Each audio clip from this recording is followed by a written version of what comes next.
Good afternoon, everyone.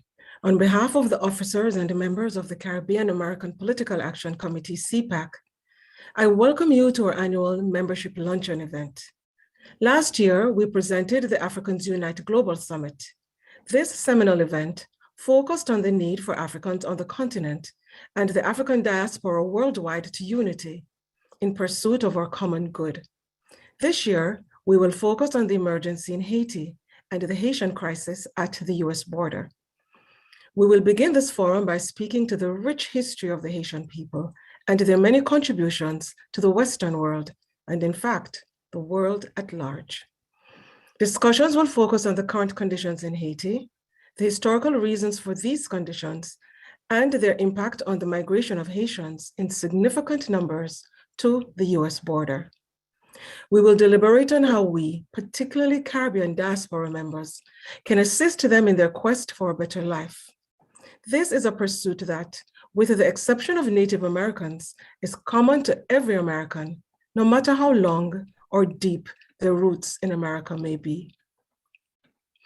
As you all know, CPAC is a political action committee, and as such, it is our intention to act by presenting a petition to the political leadership of Washington, D.C., Maryland, and Northern Virginia in support of the Haitian immigrants at the US border. We will ask these leaders to consider providing tangible assistance, including temporary housing, to our brothers and sisters. Now, as a reminder, this is our annual luncheon membership event. I encourage you to renew your memberships, and for those who are not yet members, do join us and help amplify the unique voices of the Caribbean. Now we welcome our moderator, well-known immigration attorney, JAYE LOWE, who also serves as the vice chair for our advisory board for CPAC. Attorney LOWE, I now turn the forum over to you. Thank you, Dr. Downer. We'd first like to start off the forum by having a word of prayer by Reverend Joseph Constant. Reverend Constant, can you lead us in prayer, please? Thank you, Attorney LOWE. Please allow me to pray first in Creole and then English. Let us pray. Bon Dieu qui plein avec grâce, ou kembe l'univers nan plamen, tant de rel pititou yo, kap riske la vie yo, pou yo vin jwen refuge nan États-Unis ak l'autre pays. Aidez-nous servi ak voix nous pour défendre besoin yo. Et puis aidez dans réintégration yo. Oh bon Dieu, tant de rel petit yo dans pays Haïti devant pauvreté, violence, discussion politique, catastrophe naturelle. Nous confier peuple haïtien en main.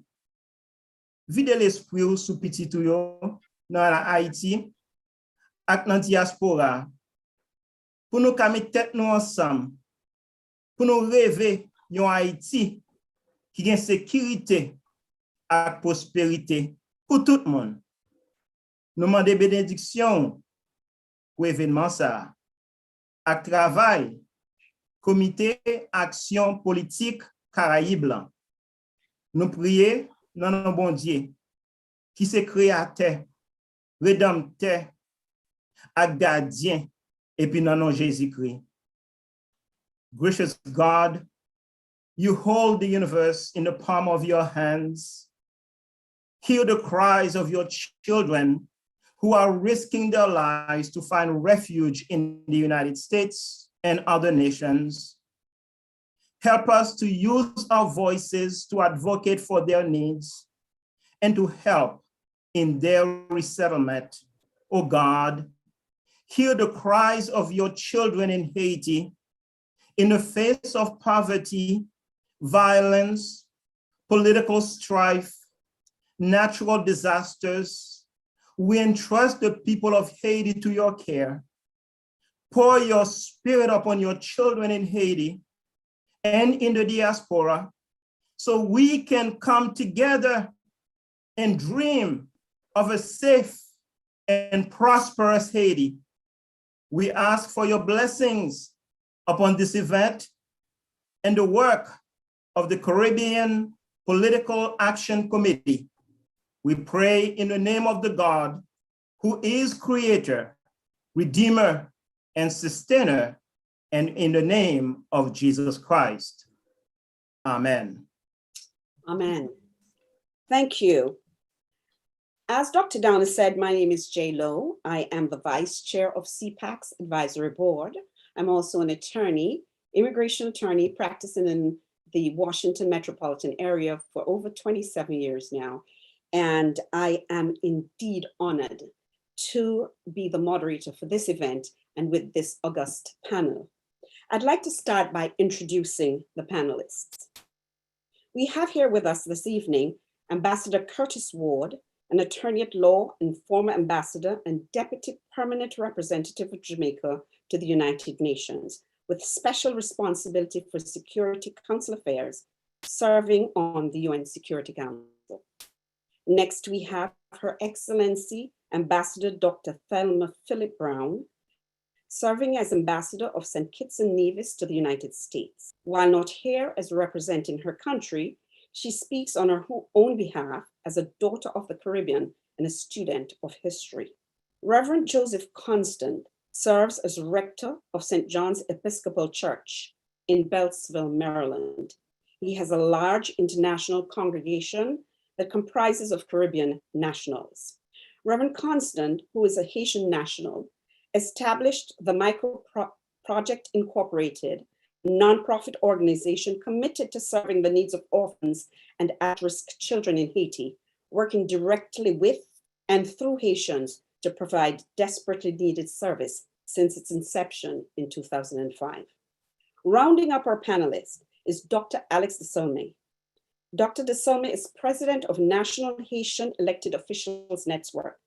He serves as a North Miami-Dade councilman representing District 4. He also serves as vice mayor. Dr. DESULME is a Haitian indigene as well, working to resolve the issues of his Haitian constituents. And he brings a wealth of information on the particular crisis that exists. They're your panelists. And so our opening discussion will center on Haiti's contribution to the Western Hemisphere and the world. And so I will field my first question to Dr. DESULME, but this question afterwards, I'd like each person in this order, Ambassador PHILLIP-BROWNE, Reverend Constant, and Ambassador Ward, to also address this question. Can you give us a historical perspective of what Haiti means to the Americas, and specifically, what was unique and inspirational about events in Saint-Domingue, which is Haiti, from 1791 to 1804? Thank you so much, Attorney Lowe, and to my esteemed panelists. I want to say I am truly honored to be here with you guys this afternoon. From 1791 to 1804, Haiti was considered as the pearl of the Atlas, which shared the island of Saint-Domingue, which is now known as Dominican Republic and Haiti. Haiti, as we all know, they enslaved us from Africa, mostly from the western part of Africa. And the slaves that was dropped off in Haiti created a patois, as we now know as Creole, Haitian Creole, which was not an official language. They spoke this language in order to communicate with one another, in order to defeat this well-funded army that was well backed by then the French Napoleon, who organized the slave trade from all over the country. We were successful. We defeated this well-funded army with what?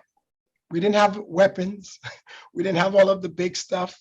But because of the intellect of our smartness from where we came from, we were able to communicate using different strategies, different location, knowing when the French army was coming. We were able to be the first republic in 1804 of the entire Western Hemisphere. And that is the story of the beautiful island where I was from, Haiti. And it means so much to so many people. But to us as Blacks in America, and I as a Haitian American, we know that we have a president, Barack Obama as president. A lot of us are where we are because of those slaves who are enslaved, because we didn't choose to be here, to come to America and did this wonderful feat. So that's what Haiti means to a lot of us Haitian American. This pride of who we are is the resiliency, fighting, not having much, but be able to do what we can with the very little and be successful at it. Thank you so much. Thank you, Dr. DESULME. Ambassador PHILLIP-BROWNE. Thank you, Madam Moderator, and good afternoon to all my esteemed panelists and the listening audience here. Let me first enunciate a quote by the late Prime Minister Sir Eric Williams of Trinidad and Tobago, who describes the Haitian Revolution thus: as an unprecedented feat by which a horde of degraded and vilified beings, who in the planters' view passed for men only in the catalogue, were fashioned into an army which humbled the flower of British, French, and Spanish militarism.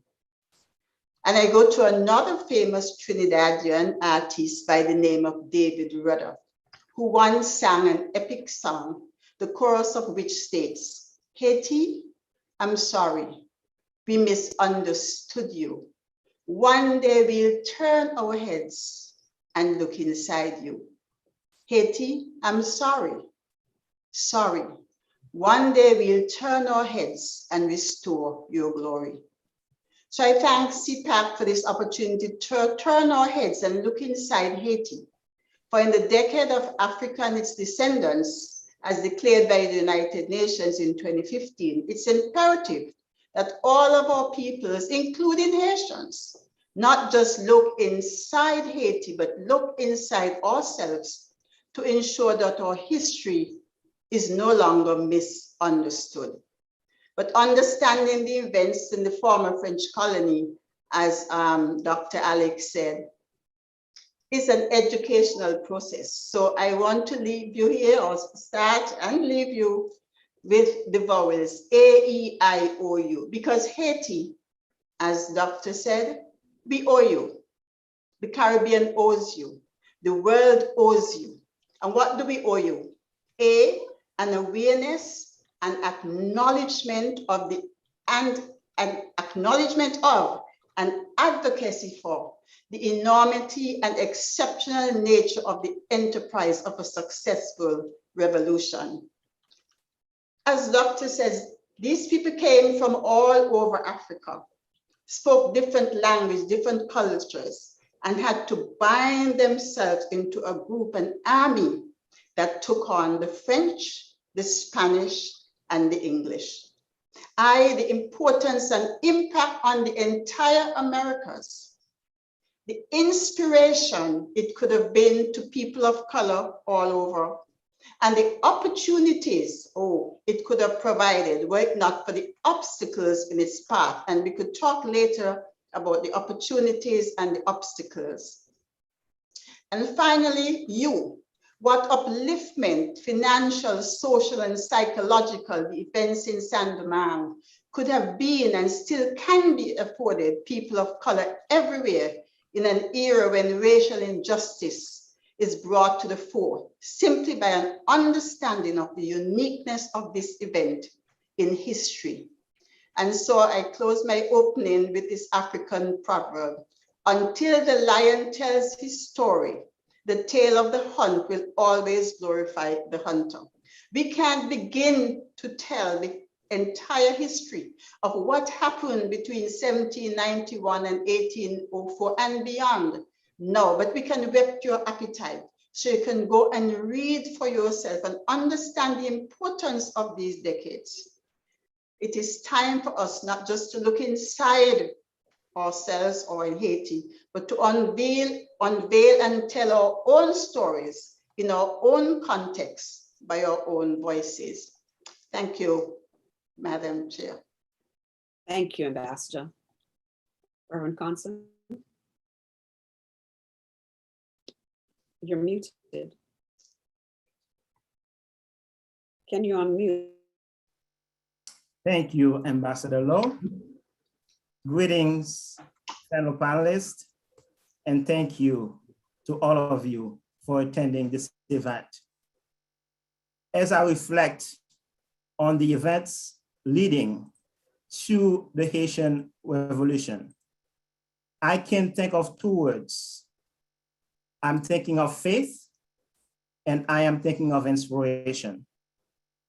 I am thinking of faith because I can imagine our brothers and sisters, our enslaved brothers and sisters, praying prayers of lament, praying prayers of how long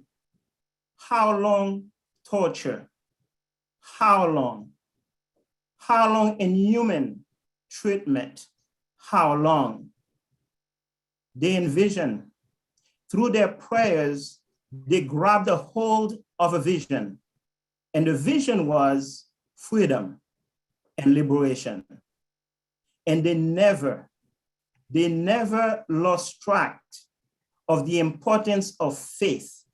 They never lost track of the importance of worship. And they came together. And I want to emphasize here, they came together. Once they grabbed a hold of God's vision for their lives, a vision of freedom and liberation, they came together and they worshiped and they mapped out a plan for how they're gonna act on implementing their vision.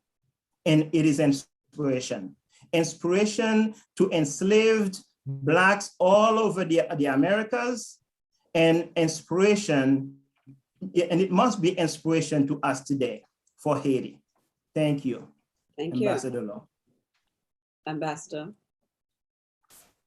Ward, you're up. You're also muted. Can you unmute, please?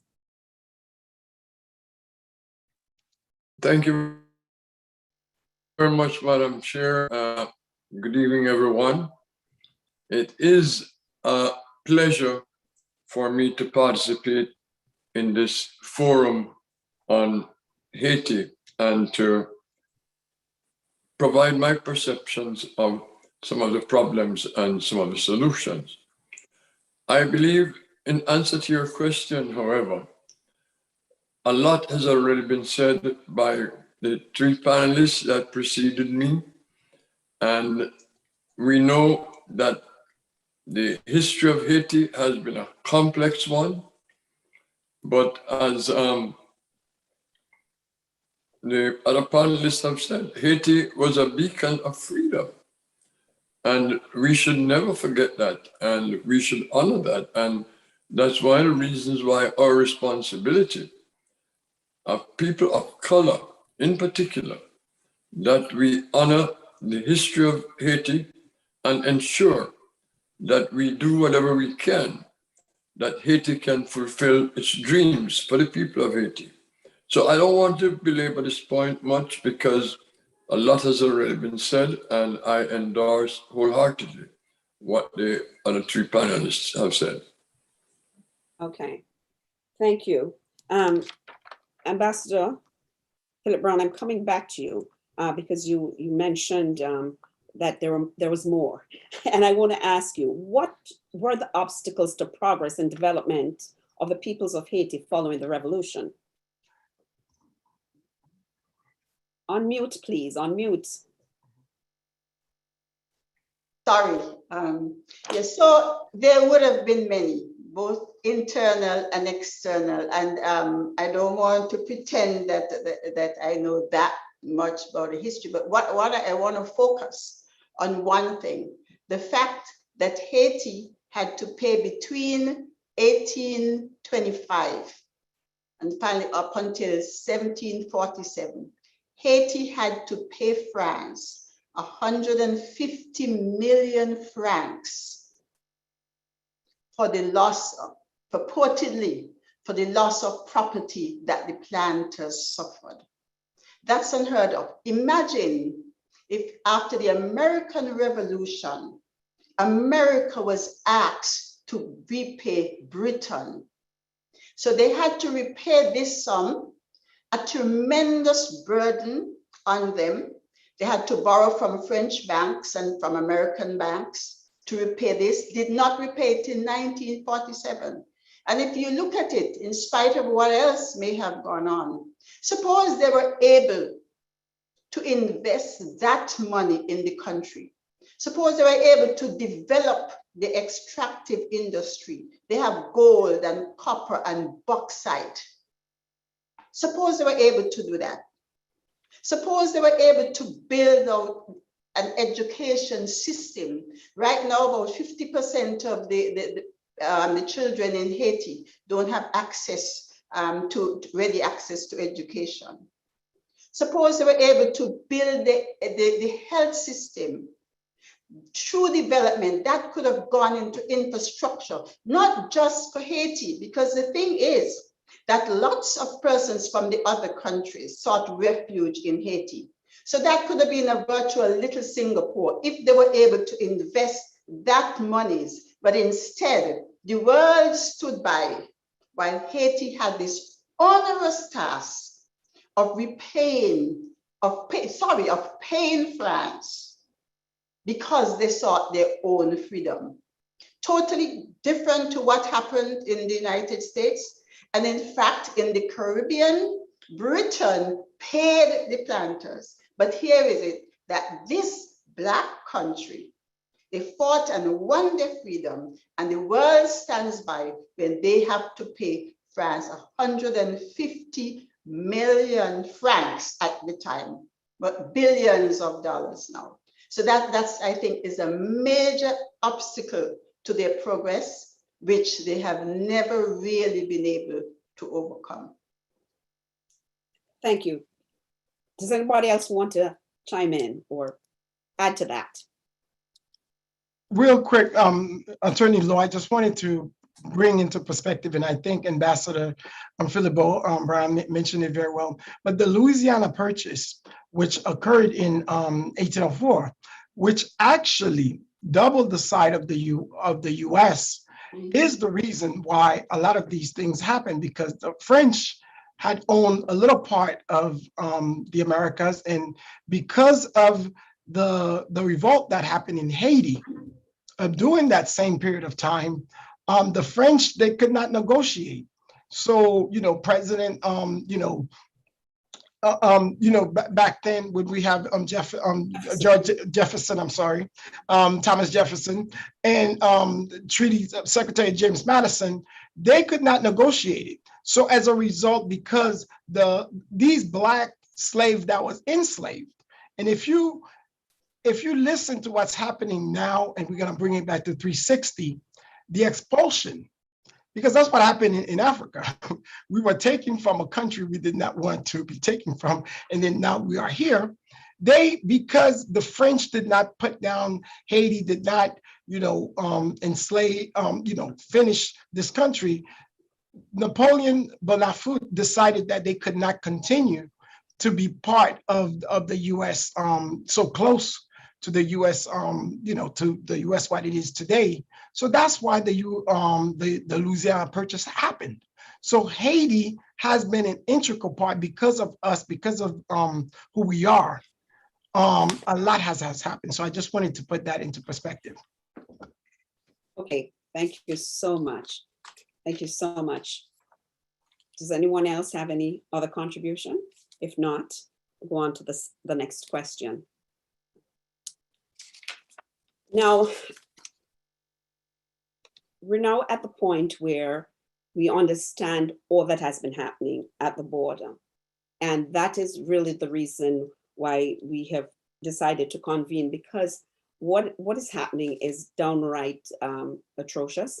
We wanted to give a perspective for people to understand what the Haitians are about, what the revolution meant to all of us as Black people, as diasporans, and even here in the United States, for us to understand that because of what Haiti did, we can say, and we can look at pride with the fact that we stood up, they rose up and fought one of the best armies in the world. Remember, this is Napoleon. I mean, it is just absolutely incredible. But now we're seeing the disrespect again, all over again. And so the recent response by the United States to the Haitian refugees crossing the US-Mexico border drew lots of criticism and surprised many that the Biden-Harris administration would have responded the way they did. What would be the more humane response, Ambassador Ward, given that, for instance, Cubans are allowed to come in and Haitians not? First of all, let me just say that what we saw occurring on the US border with the Haitian refugees was disgraceful.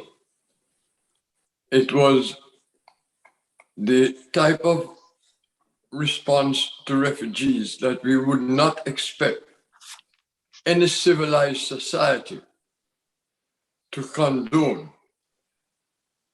Most of all, we should not have expected this type of behavior from the Customs and Border Protection Agency under a Biden-Harris administration. Having said that, the immediate deportation of thousands of Haitians is also wrong. It's inhumane. Every Haitian who crossed the border from Mexico or land in the United States by sea should be given the opportunity to apply for refugee status in the United States. There should be no deportation of Haitians. But having already deported thousands of Haitians, the Biden-Harris administration has a responsibility not to provide mere humanitarian assistance. That was being provided by UN agencies in Haiti, but they are in need of more resources. But what the Biden administration ought to do with those Haitians that they return is to provide economic opportunities where they can have a living wage, where they can resettle in a country which many of them have left before. That is the minimum requirement by the US in terms of those that have been returned. And any future Haitians crossing into the United States must be given the opportunity to apply for refugee status. And Madam Chair, as an immigration law, you understand full well that refugee status should be accorded to people who flee these kinds of disastrous and perilous type of situations.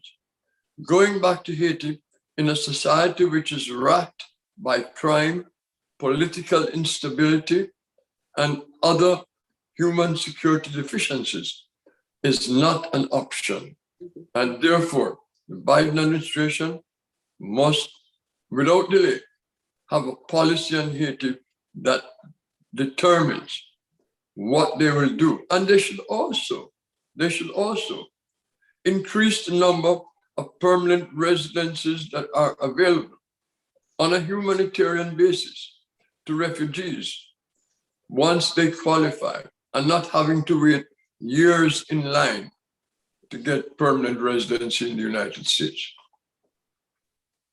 Thank you. In doing the research and reading up for this forum, even as an immigration lawyer, I was just absolutely horrified at the numbers.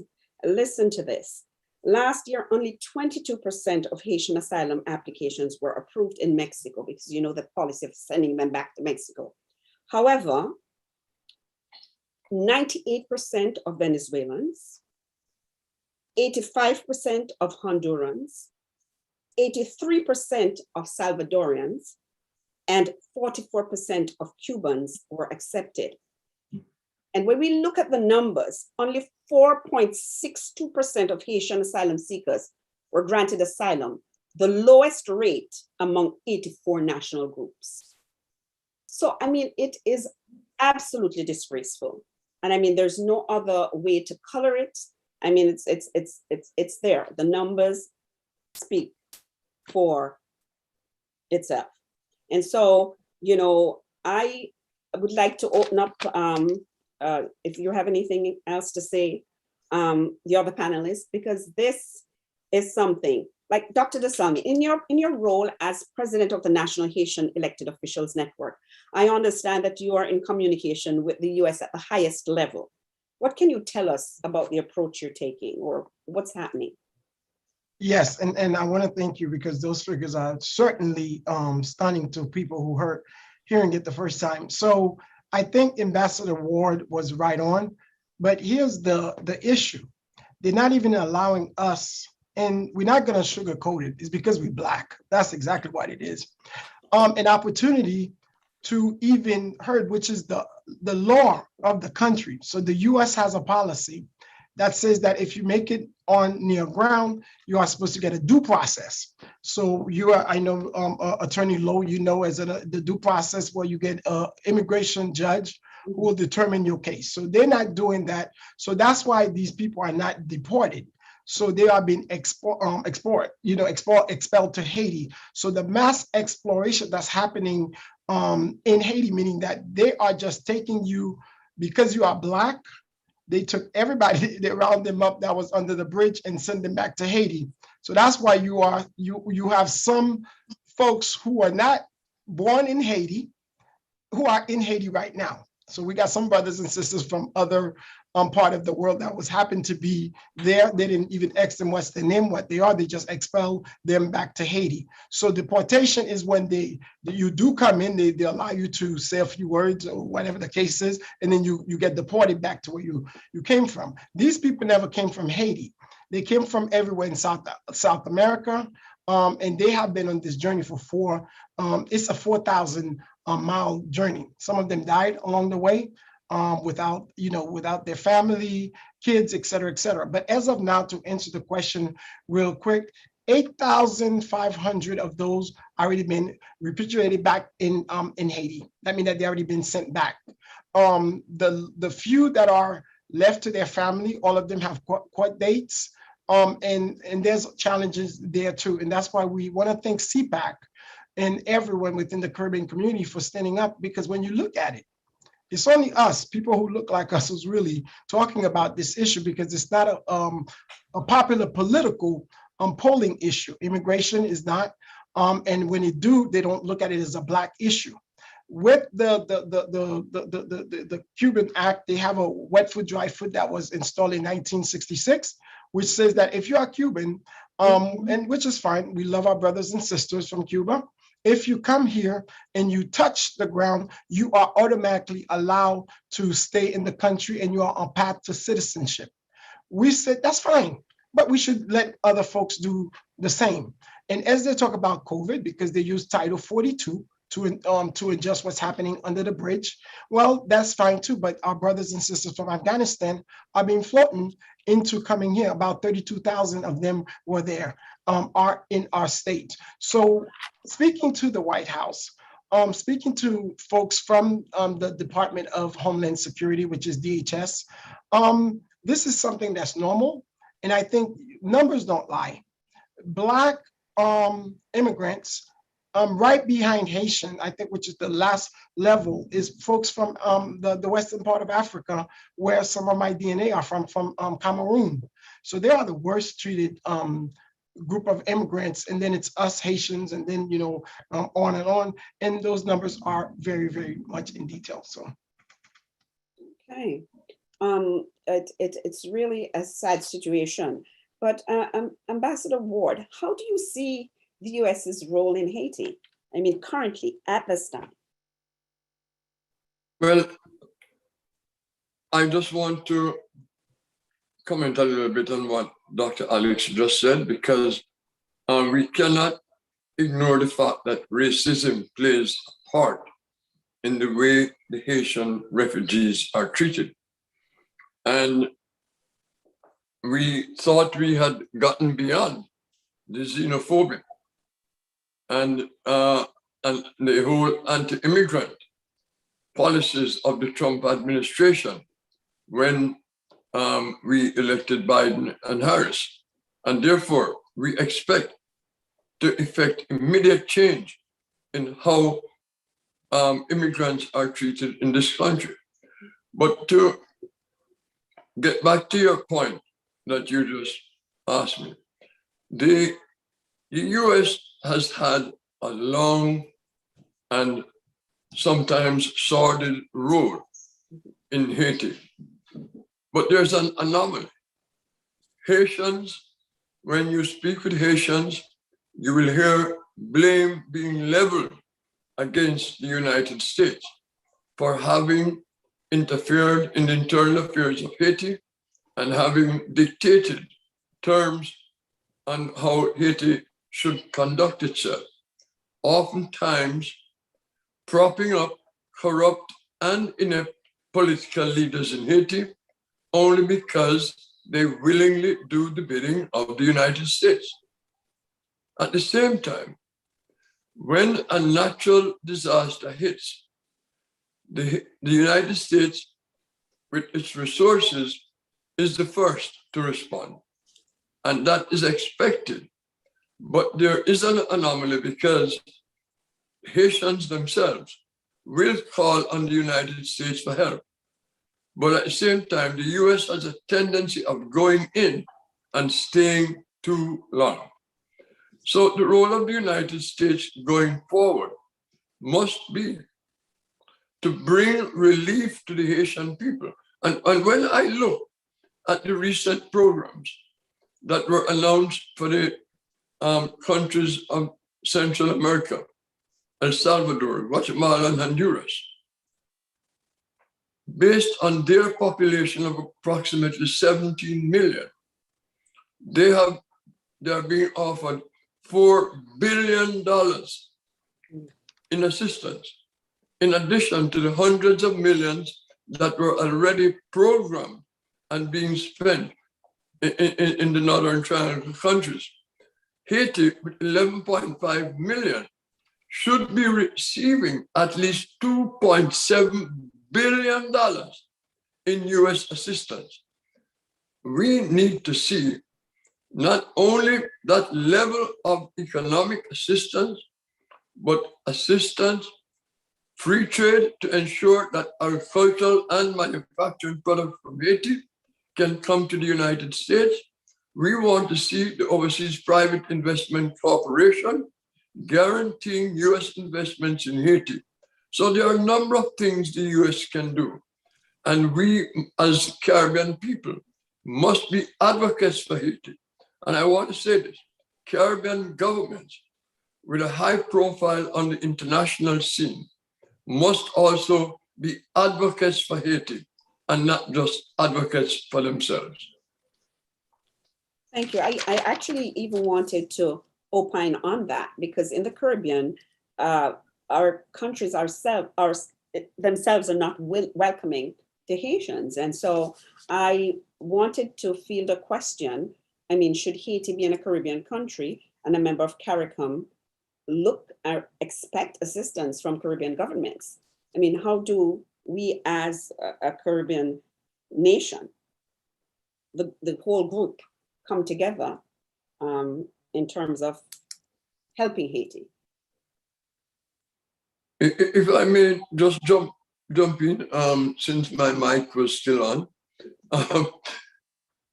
Caribbean countries have great difficulty in accepting more people into their labor force. I'm not making excuses for them, okay? Because the unemployment rate in most Caribbean countries are in the double digits, as it is. We have had in the past where Haitians have landed, say, in Jamaica, for instance, and there are ways to get assistance to deal with them. But only on a temporary basis. A Haitian given temporary refuge, say in Jamaica or anywhere else in Caribbean, should have the option of, from that position, applying to the United States for refugee status. We are not seeing that happening. So that is one of the options. But also bear in mind that Caribbean governments, especially CARICOM members, can boast of stable democracies, strong law and order, rule of law institutions. So they can offer to Haiti those kinds of technical capacity building assistance. And I know they have done this, but oftentimes Haiti turned their back on these offers and look instead to the United States and Canada. And then when that fails, there is another story. Reverend Constant, I wanted to ask you, why do you think that there's not more outrage in the African diaspora about what is happening with the Haitians generally? Thank you, Ambassador. I think I'm attorney. I'm attorney too. Thank you. I have yet to be an ambassador. I will be one though. Thank you. And I do want to thank Ambassador Ward for his remarks as well. Thank you, Attorney Lowe. No, I think there is outrage. I think there's outrage, and we certainly demonstrated in so many, in different ways, perhaps not the ways that others would expect us to. There's a pattern.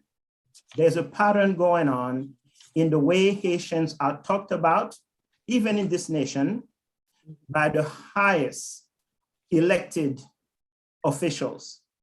There's a pattern. There's a pattern to demean Haitians. There's a pattern to treat Haitians the way we have been treated at the border. There's a pattern. And the pattern also leads us to where we are right now in Haiti. You talk about the role of the United States in Haiti. There's a pattern. We Haitians living outside of Haiti, we grieve. We grieve for what's going on at the border. We grieve for what's going on in Haiti right now.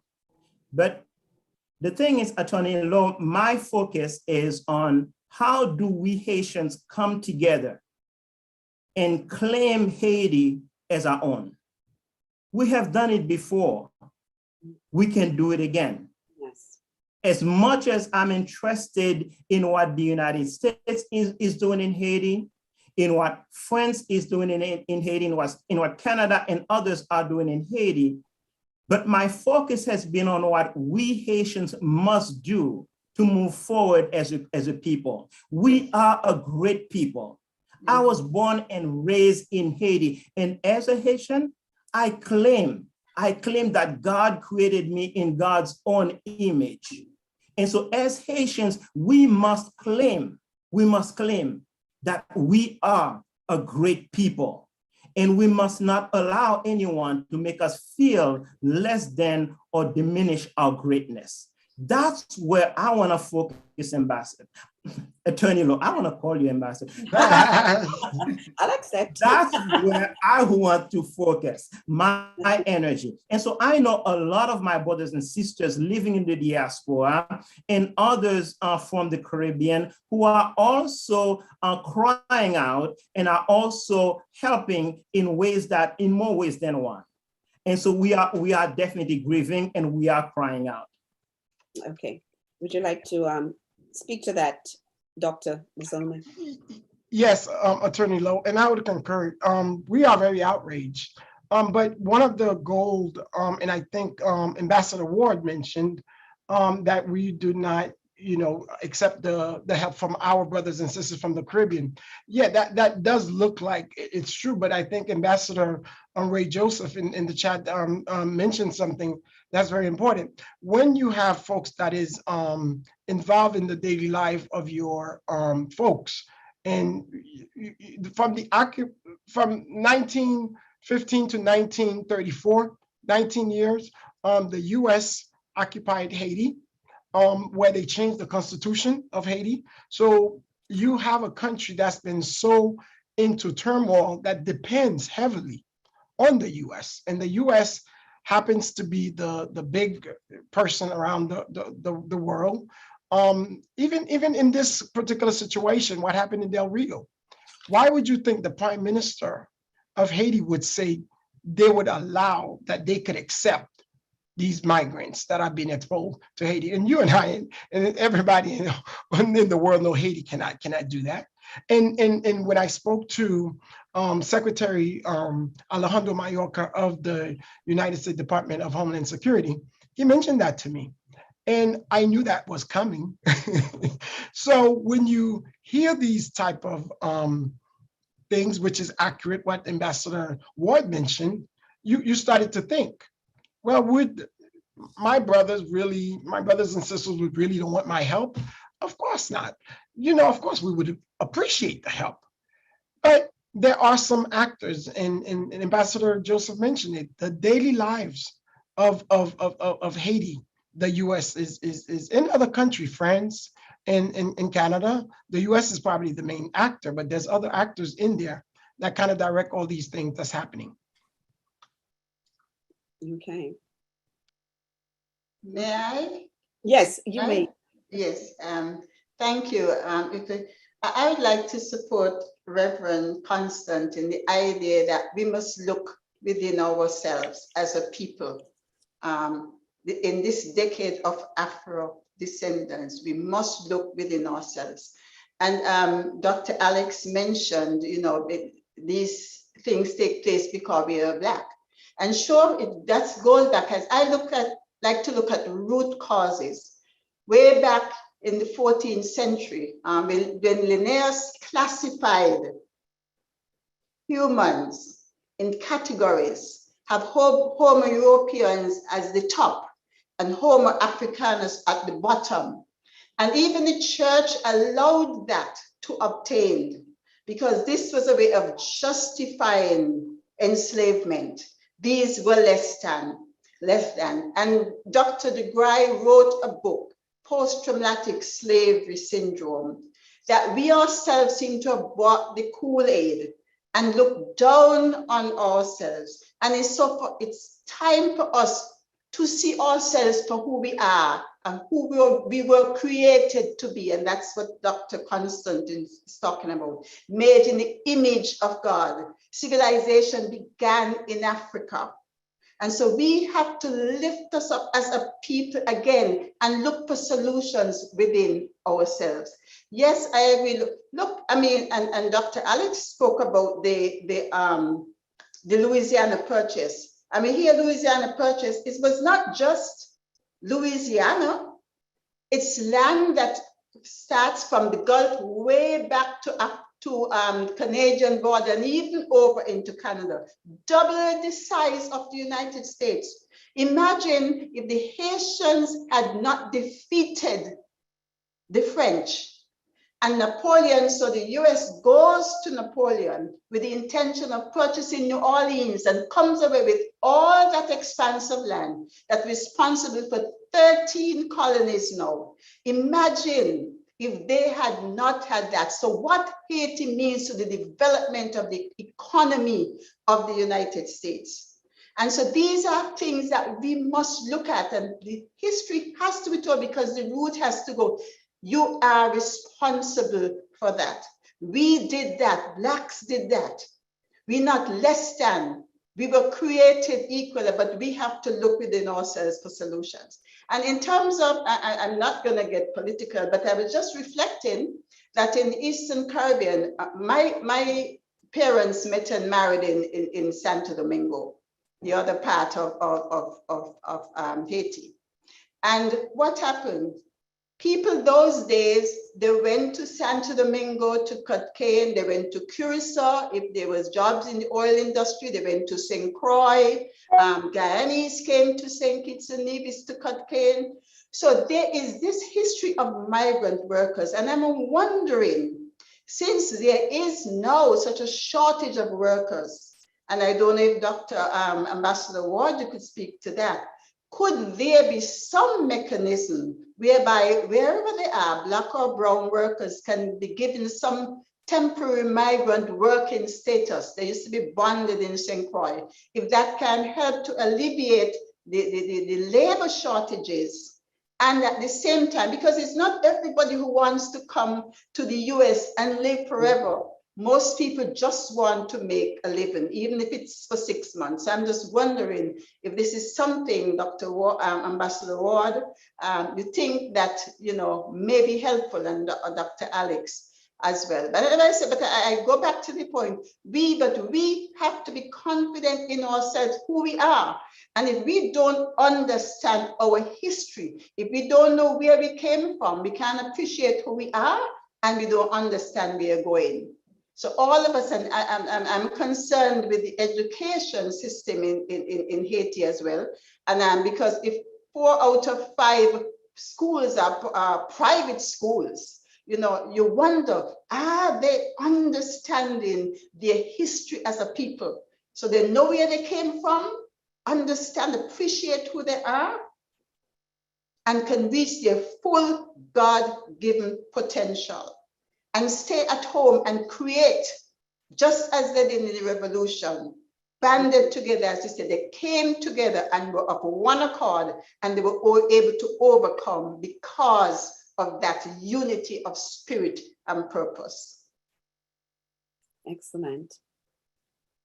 I noticed, I'm not sure if I'm looking at it properly, but I'm not noticing any questions.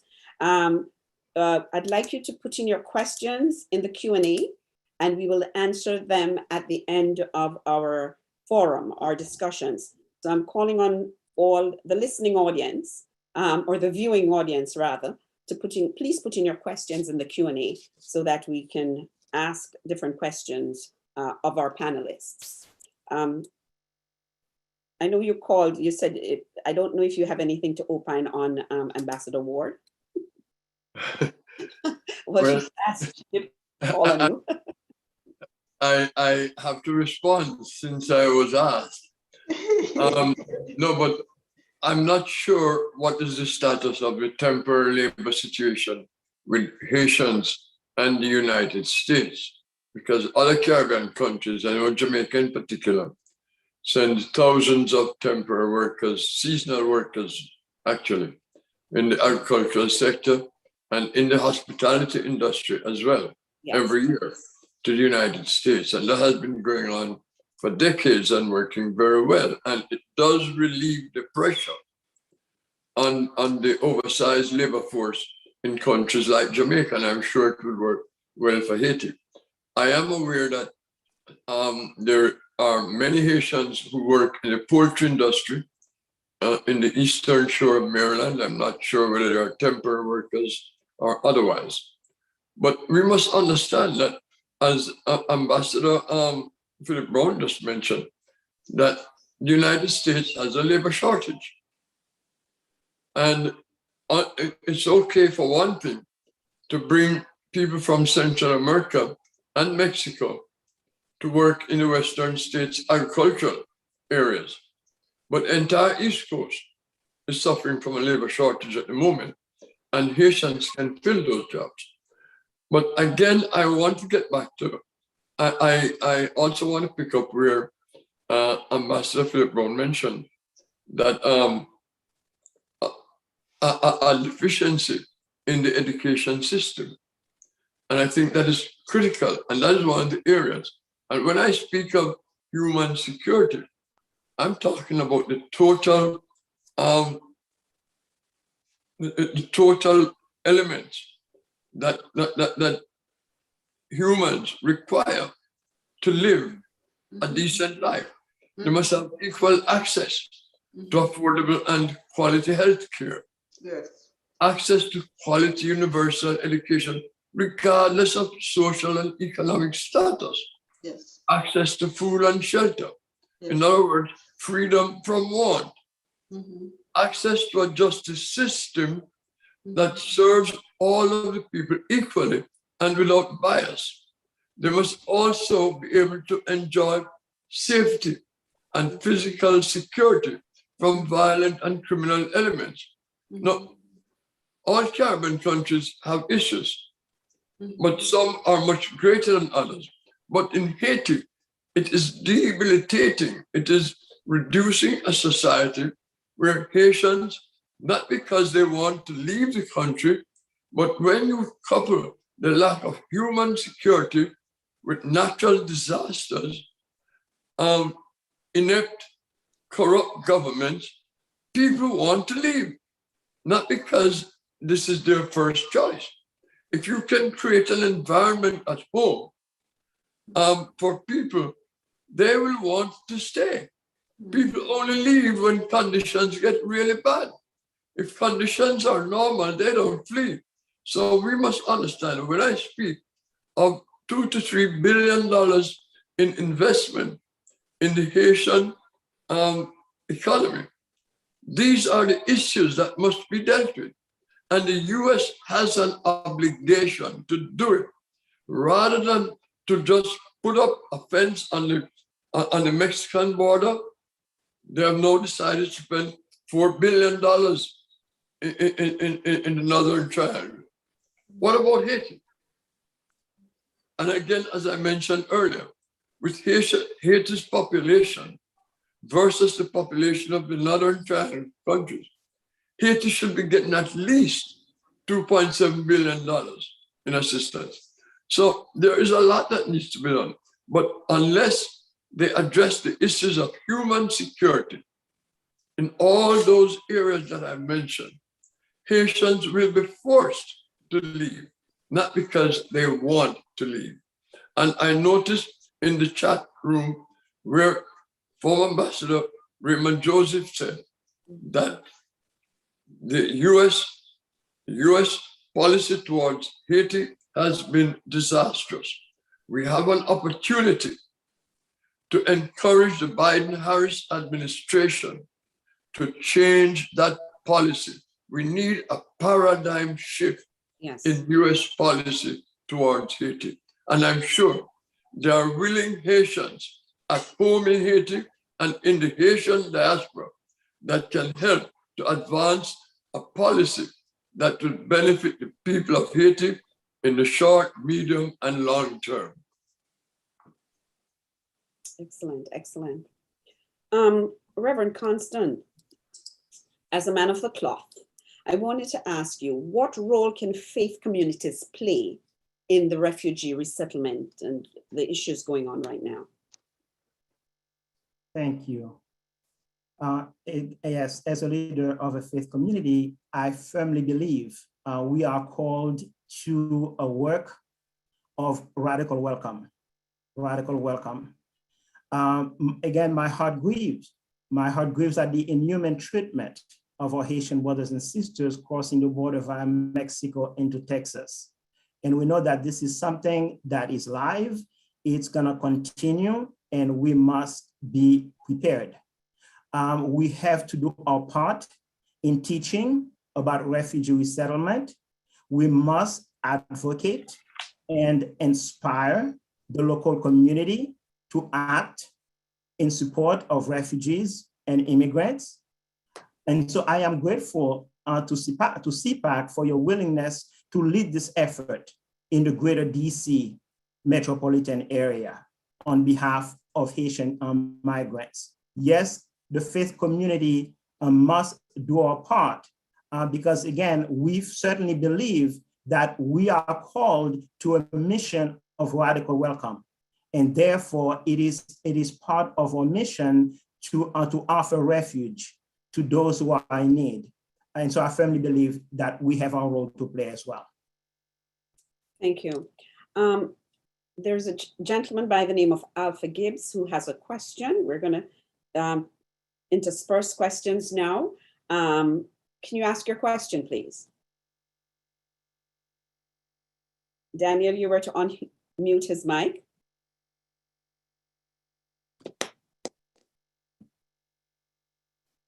Hello? Okay, let us, in the meantime, does anybody else want to opine on what Reverend Constant said? Yes, and I want to just chime in with, I think I want to echo both what Ambassador Ward said, all of the panelists, Reverend Constant, as well as Ambassador Phillip-Browne. Divide and conquer is one of the strongest part of this whole equation, and they're putting us brown people, and that's why I do thank CPAC for the courage when I got the call of I didn't think I was hearing right to do this.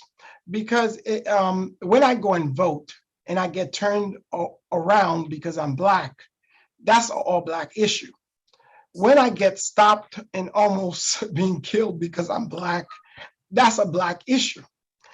But however, when it is some migrant that trying to get to this country for a better life, like anybody else is trying to get, it becomes just Haitian issue. And I think they have put that where they divide our community in terms of, what's a Haitian issue, or what's a Black issue, or what's a migrant issue. So I do say there's no Haitian, especially my mother right now, despite the kidnapping, what's going on in Haiti, which we all are saddened by what's happening to see your country. Every day it's something, but these folks who work hard wants to go back. And when you talk to the people in Haiti, there is no hope. And when you create, because of the policies that have been created by the US for years and years, you come up with something. If Haiti is not a failed state, they don't want to classify it as I don't know what else is. So I did wanted to point that out. If you do have policies as indicated by Ambassador Ward, jobs, and I know the Phillip-Browne mentioned in terms of education, you have something that everybody, the community, is looking forward to. Their schools, this insecurity stop. I usually go back to Haiti every other week.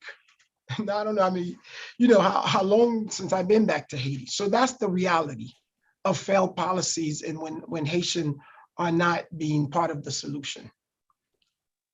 Thank you. Is Mr. Gibbs unmuted now? Go ahead, Mr. Gibbs.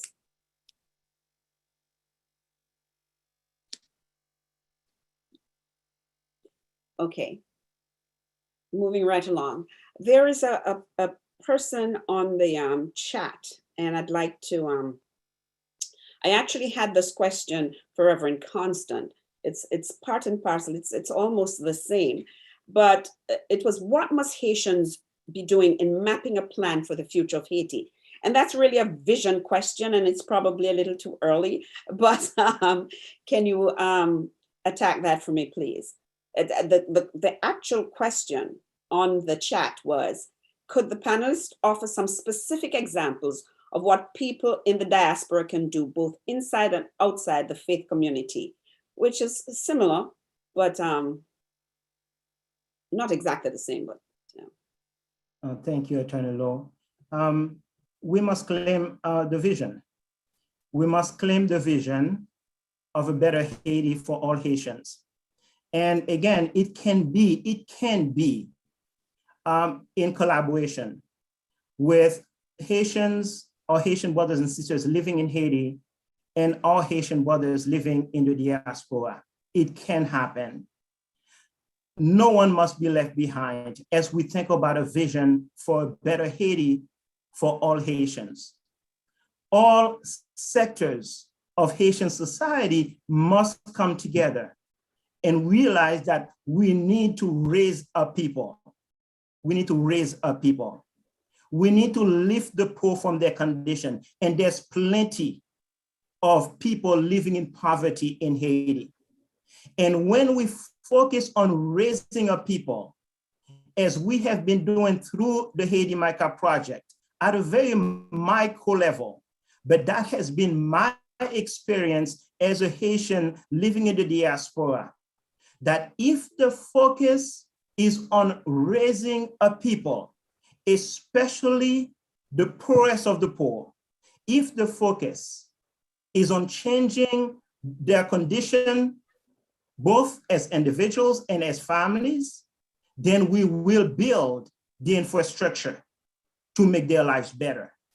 So in the process of raising up people, you have no choice but to build the infrastructure to make their lives better.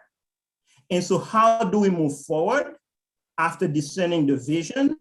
And yes, we do need the help, not just, we need the help of all who want to help Haiti, of all, because we cannot do this in isolation. But we must become united first in purpose, as it has been said. And so a Haiti where all Haitians will have access to the necessities of life, as the ambassadors mentioned, food, clean drinking water, healthcare, free education for all Haitians of all ages, employment, safety and security. What do Haitians need? What we all need. Opportunity for economic independence. This provides Haitians with the chance to house and feed themselves and their children, and they will want to stay in Haiti. We can't emphasize enough the importance of education. And again, here I must say in parentheses, is that it is because education is so important that it feels whenever someone is protesting something in Haiti, the schools are the ones that they seek out to close down. As we have seen this past week, where Haiti basically shut down and children were not able to go to school. And so there's this fear that if we are educated and if we grab a hold of God's vision for Haiti, things will happen. We can change Haiti. And so I know for a fact that Haitians want to send their children to school, not only to graduate high school and sit around not doing anything, because again, there's not enough space for them to go to the universities in Haiti, but we need to build the infrastructure once they graduate high school that they can learn a trade, that they can learn a profession, that they can go to the university and build their nation. Education must be readily available to all children and young people. And employment. Once they are done, again, that's part of building the infrastructure in raising up people. They must be able to find something to do to earn a living. An opportunity to be creative and productive. We must create opportunities for us to be creative and to be productive. Thank you. Well, thank you so much for that passionate response. At this time, I'd like to announce that this is our C-PAC annual luncheon, and we're having our membership drive. I was looking on the chat and I saw where people were saying that they would join. Do go ahead. We would love to have you join us doing the kind of work that you see us doing right now. At this time, there is another person who has their hands raised and would like to be unmuted, Mr. Andrew Sharp. Can we have your question, please? Thank you so much. All protocol observed. Great discussion with regards to Haiti. My question is for all the panelists. We see the policies intact between the US and Caribbean government, and many policies have been shaped. We see that this administration is approach, especially when Vice President Harris went to Mexico, she spoke about how, and President Biden spoke about how to improve each country social economic platform, provide support and funding for programs and those stuff. Mr. Constant, you spoke about how important it is to support communities. So my question is, how do you see more funding being channeled in that direction in terms of supporting on the ground community organization to improve education and infrastructure? And last but least, part of the support from the US government is to see how we can put in a mechanism like here in the United States. we have organization and groups that groom political persons from a city council level right up to a state representative. So how do we see the US can support that for Haiti? Because we need that kind of a system to work from within. Thank you. Have a good one. Okay. Go ahead, Dr. DeSulme. Sure. I think specifically, a couple of folks asked specifically what can be done. And I think the Reverend eloquently mentioned some of those. But right now, we must get the country secured. So security is first. And after security, so number one would be security. And that Haitian cannot do that alone, no matter who you talk to. Now, the discussion within the community is, they have eloquently put occupation with temporary assistant, which we need to get it. Regardless, we need to be very clear. No one wants Haiti to be occupied again by the US, but we do need help with the security, look with the kidnapping. It just needs to stop because that's what's taking over the country. Second, this constitution question that's been, we know the president, the former president who got killed was very involved in, which was an element of it. That question needs to be resolved because I do think as part of the Constitution, remember 1934, the US caused the changing of that, and a lot of Black leaders at that time were the NAACP took the lead on criticizing the US and other Black leaders at the time. We need to make sure that kind of handled, because that may, based on how that comes out, you may have a decent number 3, which is the election. And then that's a free and fair, which is where the US could come and play a role to make sure, and I saw Ambassador mentioned it, and both ambassadors, Joseph and Ward, in terms of a free and fair election to make sure that it's done properly and that the UN can help. So these 3 items, but in the middle of these 3 items, security, the Constitution question has to be answered, and then the election piece. There's different time frame going around. I'm not an expert on the time frame, what needs to happen, but at the core of these is what's happening right now, part of the crisis in Haiti. And I'm not speaking about the horrible kidnapping, but these folks, political parties, the civil society, and the different accords that cannot come together to form a government. Because the Constitution we have did not provide this constitutional crisis that we are in, which kind of lay us where we are right now. There's no government. There's only 10 elected senators in the country. And as part of that, there's no roadmap and there's no safeguard in the old Constitution. So that's why you have to address the constitutional question before you go into an election of any free and fair election. But because of no,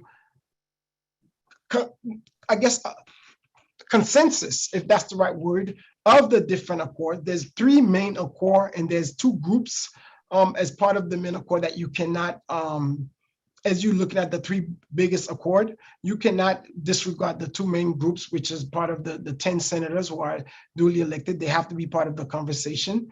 And then the other groups which made up a lot of the former state assembly folks and some of the senators that make up this group. So we need to have all of these people sit together and really come out with if it's a peace treaty, come out with a consensus and form a government, a transition government that would lead all of these 1, 2, 3, as we talked about. And that needs to happen within the next couple of weeks. Thank you. Okay, great. There was someone who asked a question, and I think we had touched on it or answered it, about how do the Caribbean nations deal with Haitians who would be applying for asylum? Does that happen? I mean, how is that done? Can any of the ambassadors address that? Ambassador PHILLIP-BROWNE, would you like to even go know? ahead? Okay. Go ahead, I'm sorry. Okay. So So Haiti is part of CARICOM. We in St. Kitts and Nevis have had a strong Haitian community forever. I don't know about the other countries, but they are part of CARICOM, and so they do come to the countries. But as Ambassador pointed out, most people look north, unfortunately, and I believe the time has come for us to look within ourselves and not just as a people, because including Africa. So when we see solutions, we must just the people of African descent must look at solutions that embrace all of us. I don't think we don't turn Haitians away, but as Ambassador said, they tend to look north.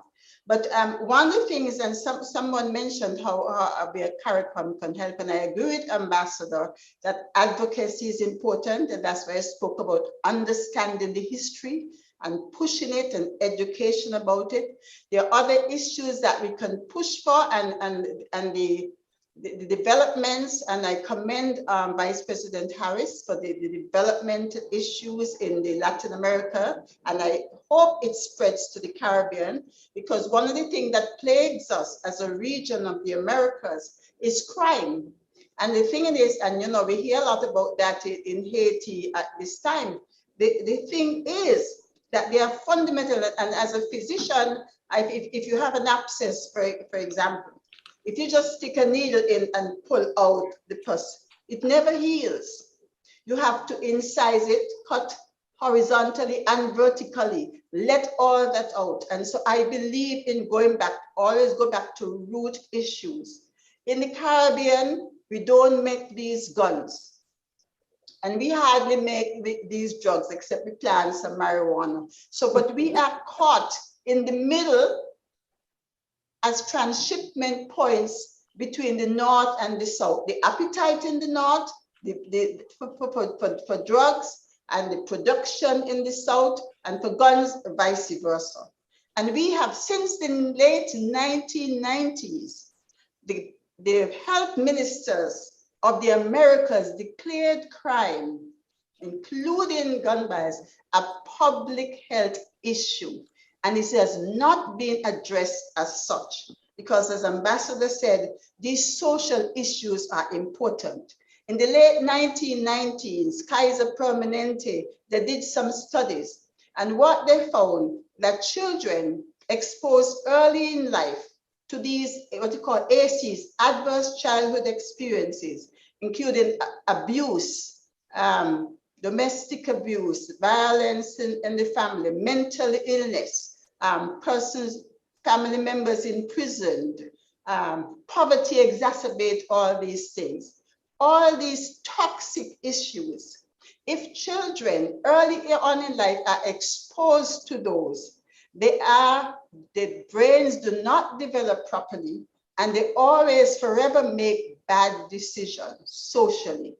And so, as Reverend Constance said and Ambassador said, we have to provide the environment. So first, we must determine which children are the most vulnerable and intervene to provide safe environment. But these things, unfortunately, and this is about development. If you're going to build and develop a nation, you must develop strong, healthy, resilient, focused children who have food to eat, a place to sleep, and a secure place to reside, free of this toxic stress. So we must get back to these root issues.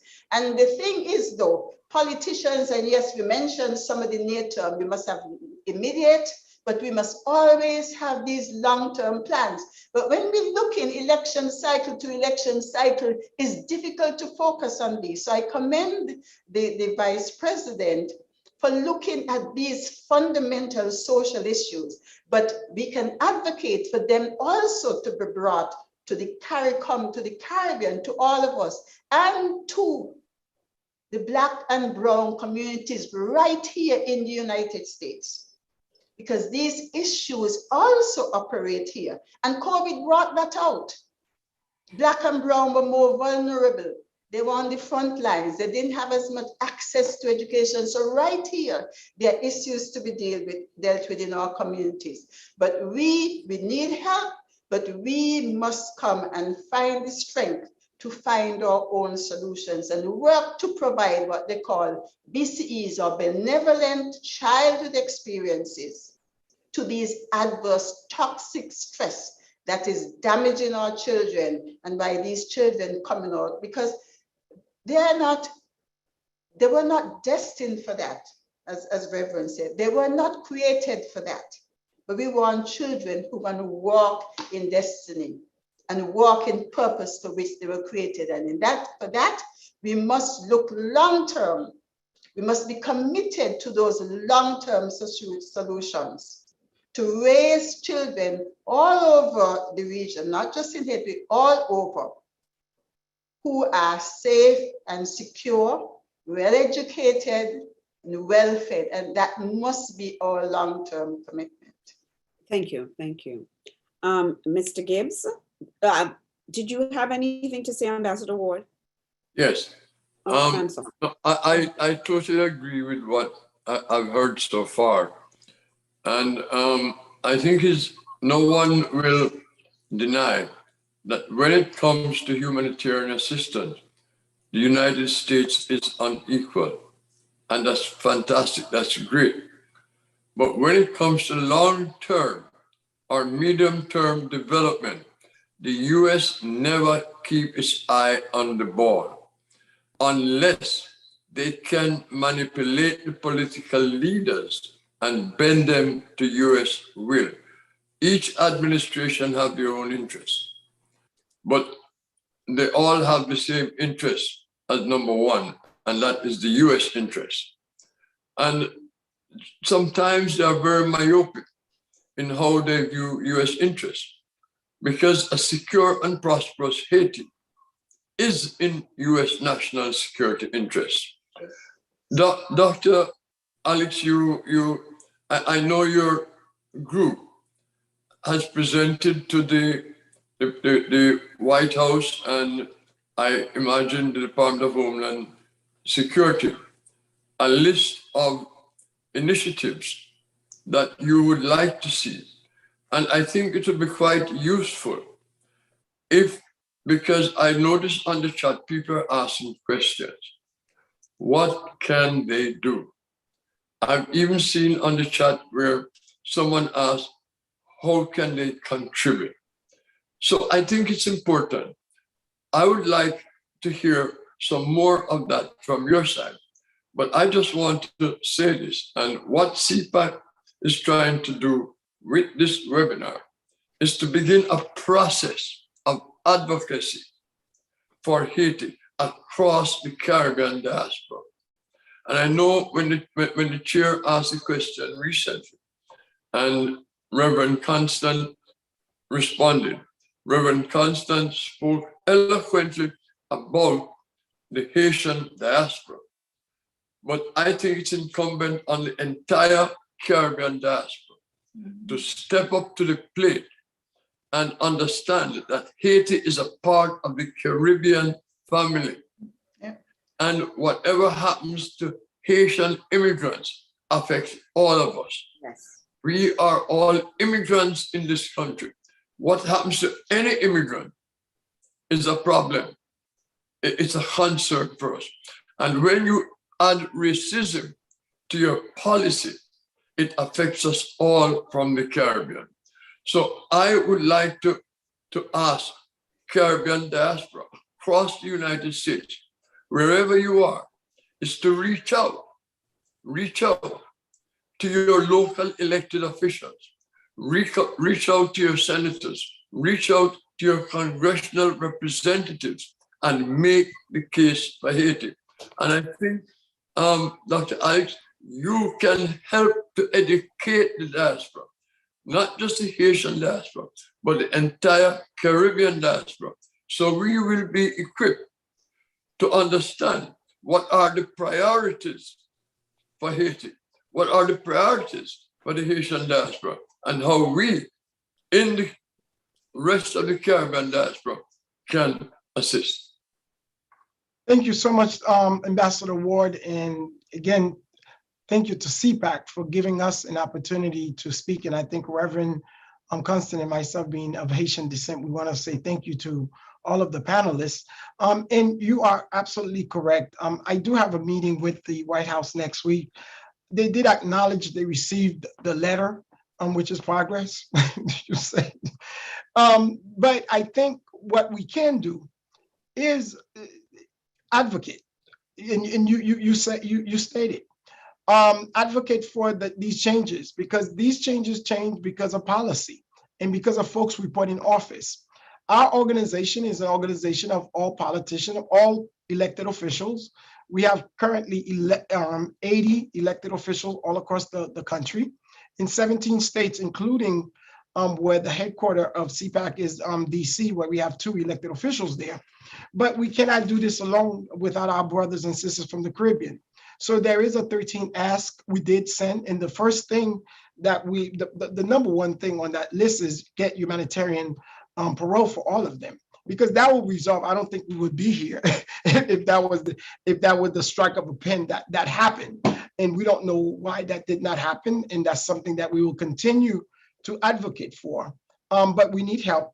We need help to amplify our voices. We can't do it alone. And I think at the beginning of the conversation, someone said the outrage. We are in the age of social media. So you won't see the mass rallies when you see folks on the street. Now people taking it to Twitter, to Instagram, to Facebook, and do what they do. And the White House do take notes of these things when you mobilize. So I do ask folks to share these different organizations like CPAC, like our organization Neon. Neon, we go on our social media link, share the 13 points, go on our website, neon.org. And I'll drop it in the chat. You could take action. Tweet 13 for Haiti. Those are the 13 points. We asked the White House. Eventually, we will get a meeting with the folks who are in. And that meeting is requested with either the president or the president or the vice president, because we have met with all of the senior levels. So those are the things that folks could help us, because we cannot do this alone as a community. And strength in numbers.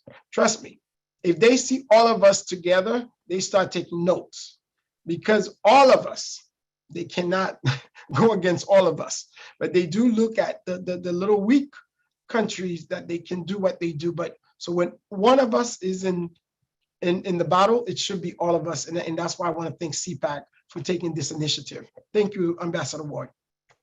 Thank you so much. Now we're going to Mr. Gibb again. Mr. Gibbs, ask your question, please. Thank you, Madam Chair. Sorry about the delays on the early attempts. I am looking at the website of CARICOM right now, and I see that Haiti is a member of CARICOM, and it is astounding to me that I am not yet aware of a greater effort by the CARICOM countries to assist in addressing the challenges in Haiti, even should they make a collective approach at the United Nations. As the panelists have spoken this evening, there seems to be a great focus, as was reiterated a few times, on focusing north for assistance. And that I think is not the ultimate solution. North does have a contribution to make, but it will not solve the Haitian problems. I am from Turks and Caicos, just 90 miles south of Haiti. And in my entire lifetime, we have had continuous relationships with Haitians. And even now we are, if I would use this word, being inundated by boatloads of Haitians fleeing Haiti. Turks and Caicos does not have the capacity to absorb it, but it does its best. There is a large Haitian community in Turks and Caicos, and right next door in the Bahamas. Bahamas is experiencing similar boatloads of Haitians on a regular basis. As we look north, it seems to me that there is the missing link. Well, there are two great missing links in my estimation: the involvement of CARICOM countries and the building of capacity within Haiti to absorb and properly distribute any assistance that may come to Haiti. Okay, can you frame a question then? Okay, my question is, how does this panelist view the involvement of Caribbean countries and Haitians in the diaspora? How do they see their roles in facilitating the capacity of Haiti to absorb the needed help that it so desperately needs? Thank you. Can I say briefly, yes, CARICOM has been involved, and well, I am not going in depth in it because, as I said, in fact, we in St. Kitts Nevis is the only CARICOM country right now that has the role of ambassador bifurcated. I'm the bilateral ambassador. That means I'm the ambassador to the US and not to the OAS. Most of the other countries have one ambassador for both. And it so happens that the Haitian matter has been discussed mostly at the OAS level, and all the Latin American, Caribbean countries are, the US and Canada, and also at the UN level. So they have been in discussions, and among themselves, they have been at the forefront of the problem. You may not hear that, but they have been agitating and advocating for Haiti and will continue so to do. I believe that I believe there are other things we can do, and Ambassador pointed out that we are all cash-strapped and all have employment issues. But I think there are some things we can do with suggestions in terms of exchanges, embedding of teachers of French and Spanish. The other thing is Haiti has an entirely different education system to the rest of CARICOM. And that's one issue.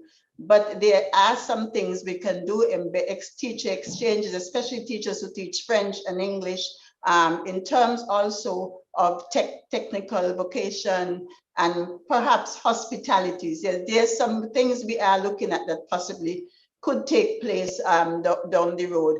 But I would say the Haitian diaspora, yes, has a big role to play, because the diaspora is not just about remittances, it's also about sharing education. And I'd be interested to know from the Haitians whether there is online learning and whether the diaspora is involved in teaching back home, because now you can do online learning. So if they are involved in education sharing, and that is something the entire Caribbean diaspora perhaps can get involved in, education of the Haitian population to online learning. I don't know how feasible that is.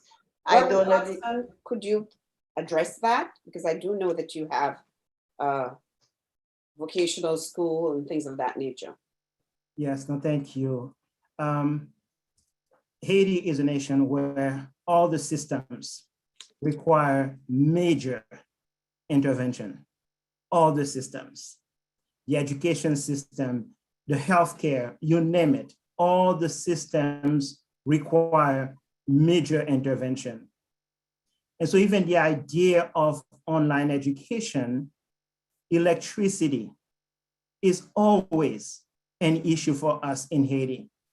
Right now, as we speak, so many of the institutions in Haiti rely on generators to do anything because of the lack of electricity.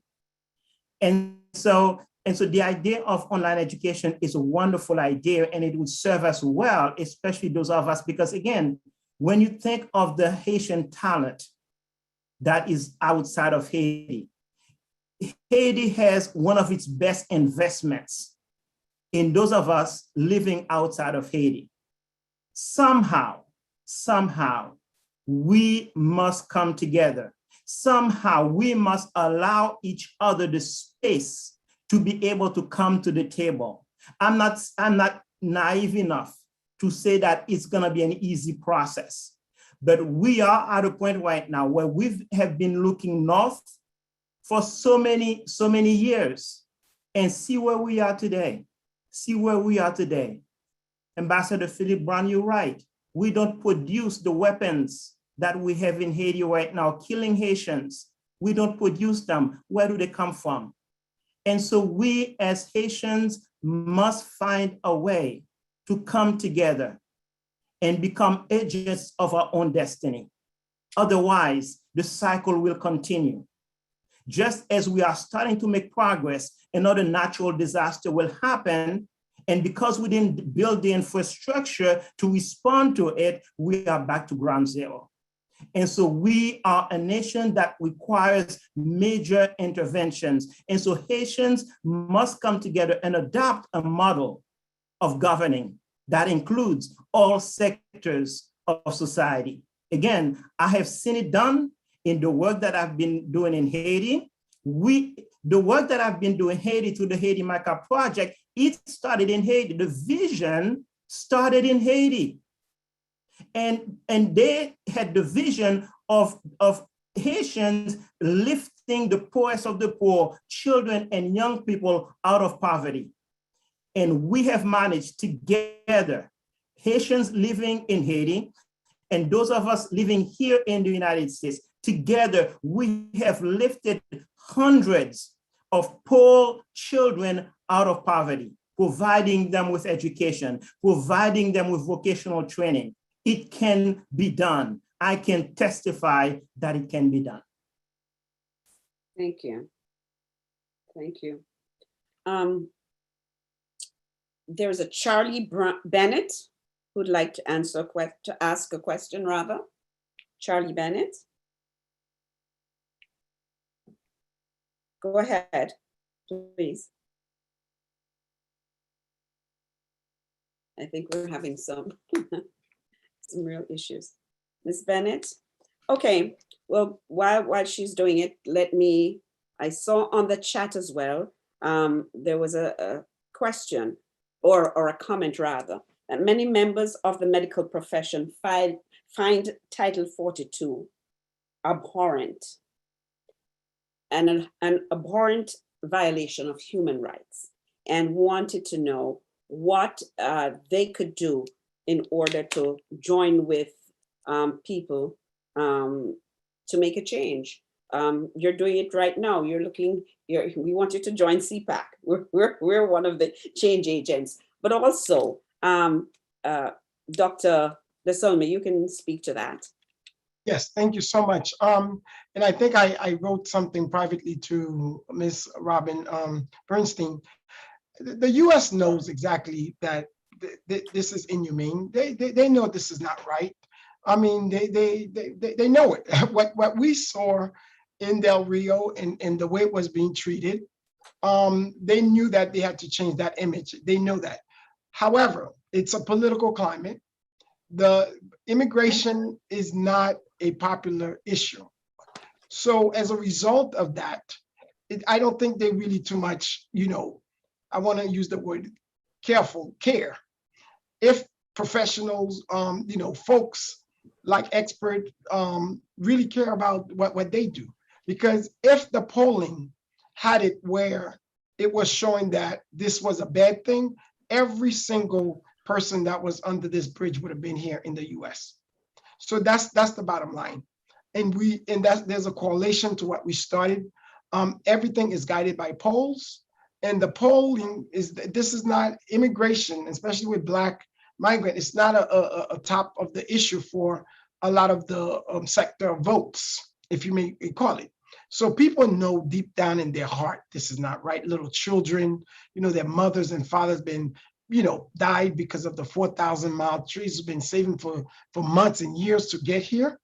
And a country, they left Haiti some of them left Haiti for decades, have nothing in Haiti. Some of them was not even born in Haiti, born in Africa and different parts of the world, but because they are Black, they were dropped in Haiti with giving a $200 gift card and a phone and say goodbye. That's the treatment.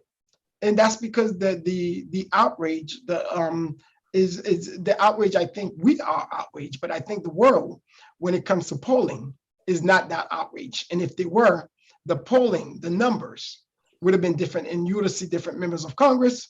You would have seen different things about the administration. So that's the real issue here. And that's why I applaud the courage of CPAC for doing what needs to be done, because this is wrong. It's inhumane, because they are breaking their own laws. They know what they're doing is illegal. And they're doing it because the polling shows that, hey, it doesn't really hurt if we do this type of things. So that's the real truth. Okay, thank you so much. We are at this time would like to ask folks to raise their hands if they want to ask a question. Any takers?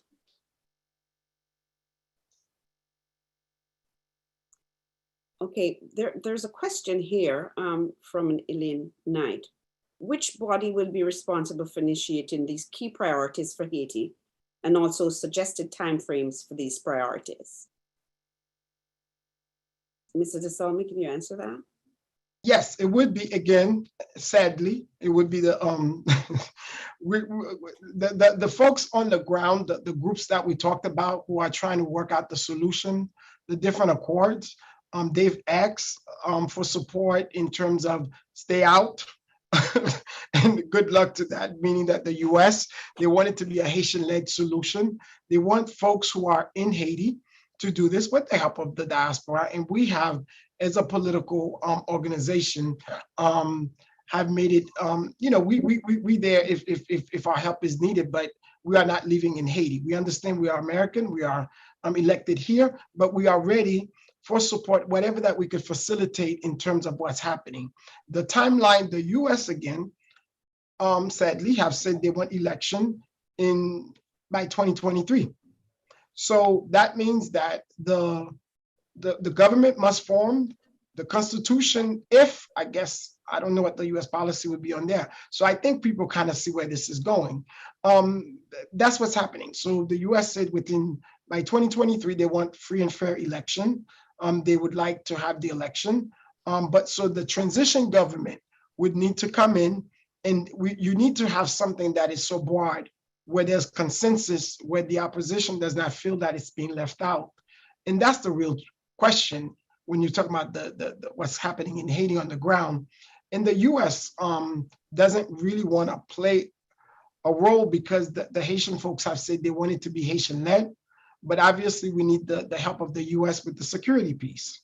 But in terms of forming the government, once the government is formed, and that could be within the next couple of days, or that could be in the next couple of weeks, I hope it's not within months, because what's happening, the gas prices, the school, Reverend Constant mentioned it, and different folks on the panelists, has crippled the country.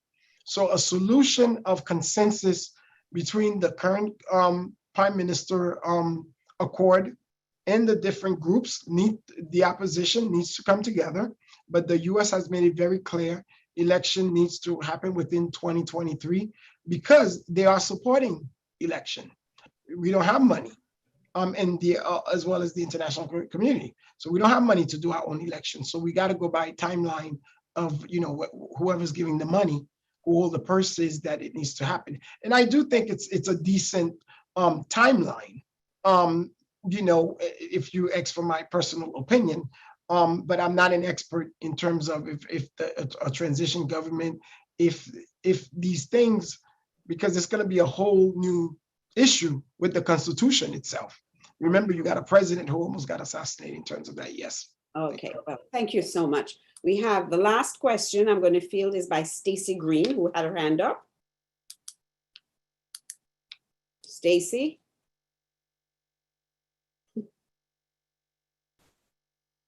Your question? Could you unmute, please?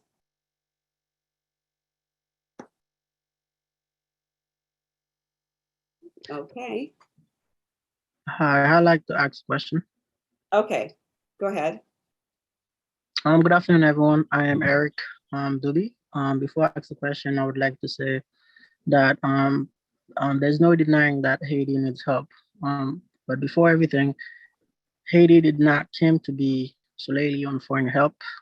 Haiti came to be because the people were tired back in 1803 and 1804 So I think my question would be, how can CPAC help facilitate diasporas to get jobs and get into powerful position in Haiti?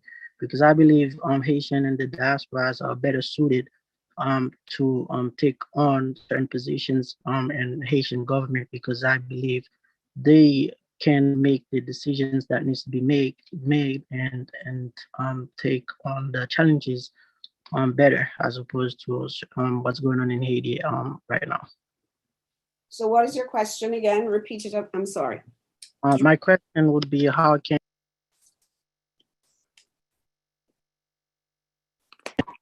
my question would be, how can CPAC help facilitate Haitian diasporas to get into a powerful position in Haiti? Because I believe they are the ones that can make the decisions that needs to be made to help the Haitian people. Okay. Would you like to venture a response, Ambassador Ward, as a member of the advisory board for CPAC?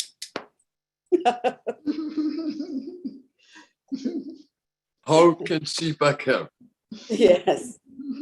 Well, first of all, CPAC is trying to mobilize members of the Caribbean diaspora to assist Haiti in those critical areas that we have the capacity to assist in.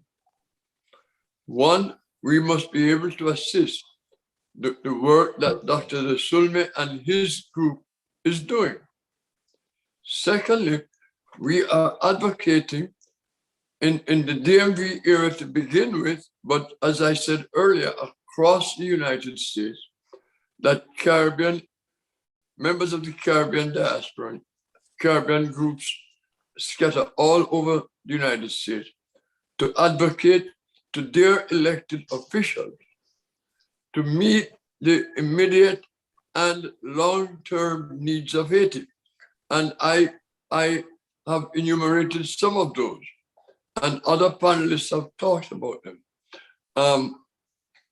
So there are things that CPAC will continue to do, but CPAC cannot do this on its own.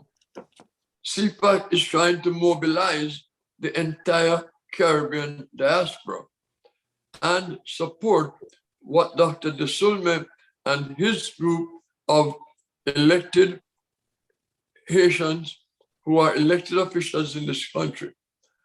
We also have Caribbean elected officials, and we must talk to them.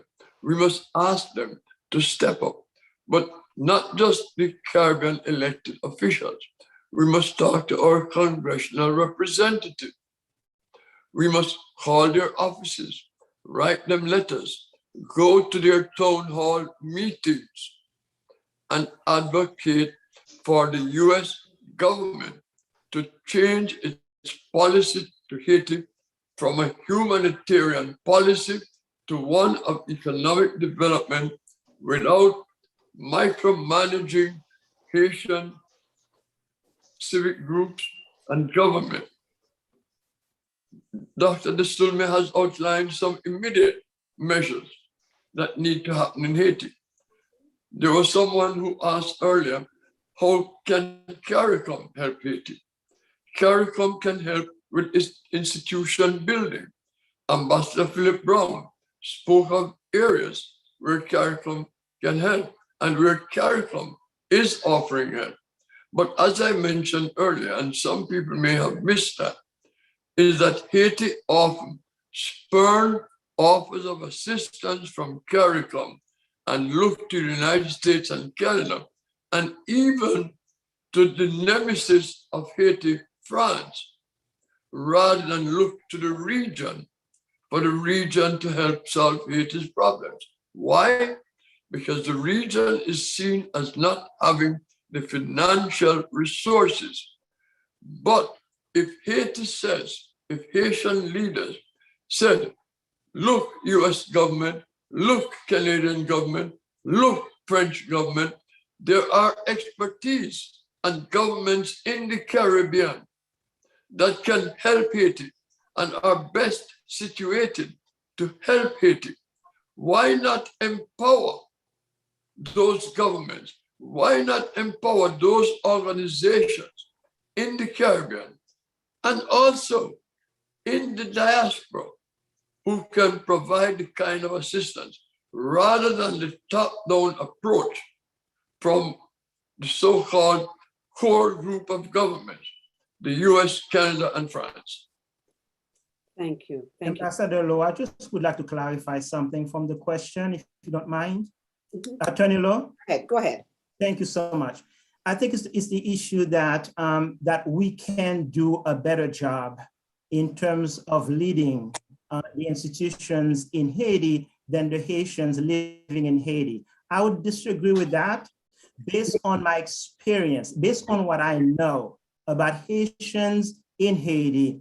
They have the capacity to lead their nations. They have the capacity to lead the institution. The challenge becomes the folks who are qualified to lead our institutions in Haiti. They don't feel safe to participate in whether it's in government. They don't feel safe to participate in other aspects of life in Haiti. And so my prayer is that once we establish the rule of law and Haitians living in Haiti who are qualified to lead Haiti will feel safe enough, to participate in leading their country. Yes, we in the diaspora, we can bring our talent to Haiti, providing we are invited, providing we are allowed to, because we do have talent in the diaspora. We must be allowed to participate, but I must make the claim that we do have talent in Haiti, but they must feel safe enough to participate and to lead. Okay, and that will be the last comment. This has been a really informative and well done forum. I want to thank all the participants. Before I go though, I want to read one of the things on the chat that I saw, and I think it is instructive. People should join C-PAC to make it a more powerful and effective body. Anything you want out of C-PAC can be accomplished as C-PAC becomes stronger and more representative of the Caribbeans in the diaspora. And so I want to thank all of the panelists, each of you. I want to thank you for a really robust discussion. I'm sure that the listening audience really learned a lot. And we at C-PAC, you know, a lot of times we have these forums and we have these discussions and then nothing is done. But we at C-PAC has decided as an organization to lobby our local governments to make our cities and counties a safe haven for Haitians. We have a petition that is going around and we urge you all to join in this petition because, you know, we want to do something concrete. We want to do something that will inure to the benefit of the folks who are in our region, who are Haitians at this critical juncture. And so I want to thank all of you. It has been a wonderful event, and I look forward to us having many, many more. Thank you. Have a good evening. Thank you, Madam Chairperson, Madam Moderator. Thank to all the panelists. It was great to participate with you. Thank you very much. And thanks to C-PAC. It's a start of good things to come. And all our blessings on the people of Haiti. Okay. Yes. I was rather liking the ambassador title. I'm just kidding. We are all ambassadors, and everyone will tell you, I suppose, that we are firstly ambassadors for Christ, and then we're all ambassadors. We're all ambassadors. Thank you all so much. Okay, thank you. On behalf of C-PAC, we thank you. Bye. Thank you. Bye-bye.